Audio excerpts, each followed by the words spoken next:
Why, hello there, how are you today? Awesome Soul here, and it is indeed that time again. It is time for another concept video. For today's concept, I will be bringing you another weapon, and this weapon is the Storm Slinger. As I always try and do here, I create weapons and items that are fairly unique and haven't really been seen before, at least as far as gameplay options go in the game. And I'd say this one has a pretty big twist to it. However, I'll get into what exactly makes this thing so different in a second, but as I like to begin these things now, we shall go over the design, which, come to think of it, probably will give you some hints as to what makes it so special anyways. Starting us off at the very bottom, we have the mounting points. There are 5 in total in a plus shape pattern, and obviously, like all weapons in the game currently, it rotates around this point here. Moving up from there, we have the arm joint. This allows the weapon to aim up and down. If you're familiar with the Lommel's design, it has 2 of these joints on either side, and that is a very similar design to this one. In what is around the center of the gun, we have the generator part of the weapon. As some of you might have guessed by the name of the weapon, the Storm Slinger, this is an electricity-based weapon. A lot of these parts actually move as well, which you'll see once I show off some of the other animations. Speaking of moving parts, the generator is used to power the battery cells on the top of the weapon. There are 3 of them, as seen here, and they will extend as needed. And last but certainly not least is the front of the gun. Sticking with the whole electricity theme, I've designed this weapon to look somewhat like a taser, and the most noticeable part of that is the very front. As you can see, it does have these 4-pronged teeth sticking out at the very tip. This is what the electricity arcs between,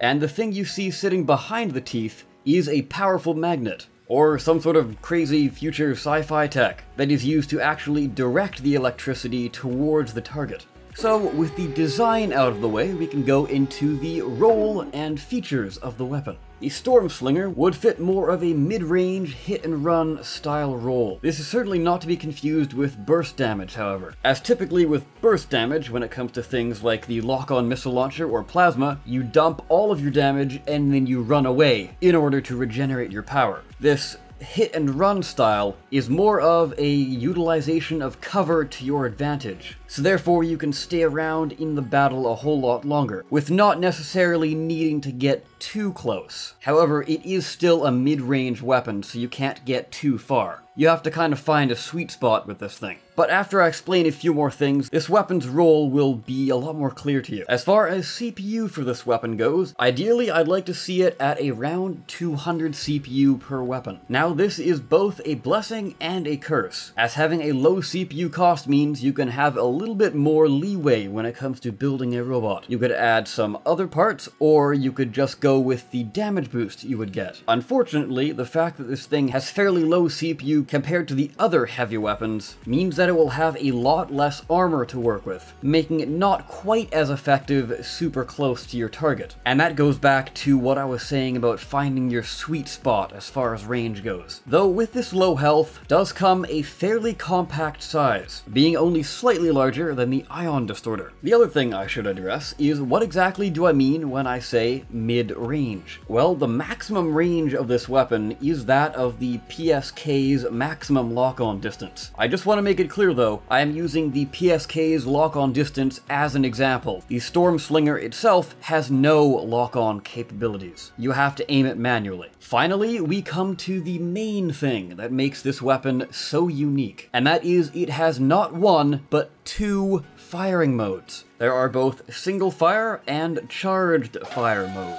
and the single fire mode would look something like this.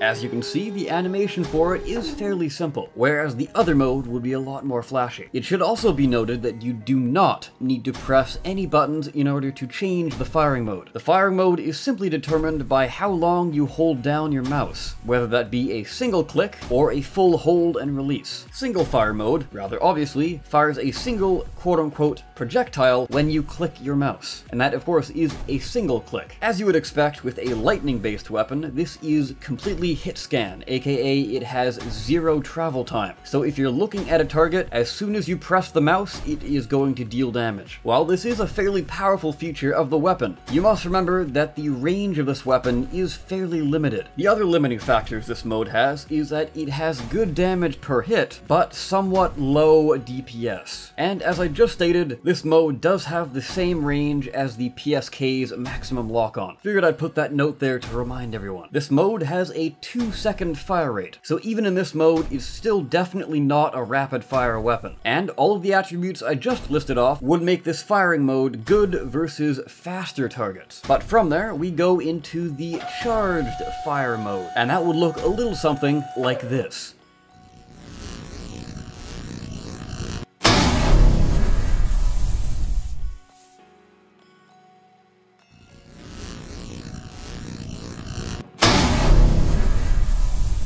As you just saw, this mode fires a beam for 3 seconds after a 3-second charge up time. Just like the single fire mode, this is a hit scan weapon, and it also has very high damage, if and only if you can manage to keep the beam on the target for the full 3-second duration, meaning that this firing mode would have a slightly higher skill cap than some of the others in the game. On top of the high damage, this theoretically has better DPS than the single fire mode. I say theoretically because in order to actually get this better DPS, you do need to keep the beam on the target for the majority of its duration. As far as the max fire rate goes, it is exactly the same as that of the single fire mode, and effectively it has a fire rate of 8 seconds. This is made up of a 2-second cooldown time, a 3-second charge up time, and the 3-second discharge that the weapon has. So as you can guess with all of that, this means that the charged fire mode would be good versus slower targets and or larger targets, as it'll make it a lot easier for you to actually keep the beam held on the target for the full duration. Before I get into the wrap up, I would like to thank all of my Patreon supporters. I would have liked to have had this video out a whole lot sooner than it actually is, but as you may know, I have gone through a bit of a move, and these kind of videos do take quite a bit of time to make. So I haven't had quite as much time as I would have liked a little while back. But now things have settled down, and now I can focus more or less my full strength onto video making once more. Like I said, these videos do take quite a bit of effort to make, especially drawing out the art and then animating it, and that takes up the majority of the time. But if you do appreciate these videos, then I would be forever grateful if you decided to support me on Patreon as well. As my current patrons know, I do post a lot of teasers when it comes to my upcoming concept videos and higher quality videos. If you can't, for whatever reason though, not to worry, my videos will always be free. But wrapping up the video, going back to the Storm Slinger as a whole, I'm very curious as to know what your opinions on this weapon are. Could you personally see yourself using this style of weapon? And or do you think it would make a good fit into the meta? One of the main reasons I want to see this weapon is because we have a whole lot of long-range weapons, but not really a whole lot of mid-range and short-range. The rail can hit long-range, plasma can travel quite a long ways, lasers have a good range to them as well, lock-on missile launcher can travel quite a ways, and the flak has a long range as well. So that's quite a lot of long-range options. As far as close range go, we have the Ions and the Tesla, and then for mid-range options, we really only have the Proto-Seeker and the chain gun weapons. So hopefully throwing in a brand new mid-range option would spice things up a bit. But anyways guys, I of course have been the Awesome Soul. I thank you so very much for watching. I'll see you next time.